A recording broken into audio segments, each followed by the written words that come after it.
Dorset knob throwing. Hopes high for record. Organisers of a knob throwing competition in Dorset hope the current champion tossing record will be broken later. The Dorset Knob Throwing and Food Festival event in Cattistock involves participants chucking the local he-made, spherical biscuit as far as they can.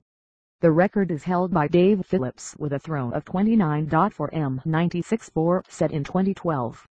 The event also features a knob eating contest, knob darts and a knob-a-thon.Organiser. Nigel Collins thought up the idea for the festival, which has been running since 2008, after seeing a Yorkshire pudding throwing contest.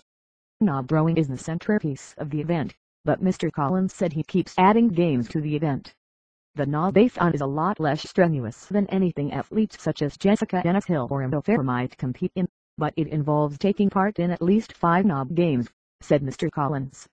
Other games include pop the knob, knob walking, knob archery, guess the weight of the knob and pin the knob on the cern giant. Last year's longest throw was by Dave Morrison, who tossed his knob 21.8 m71.4.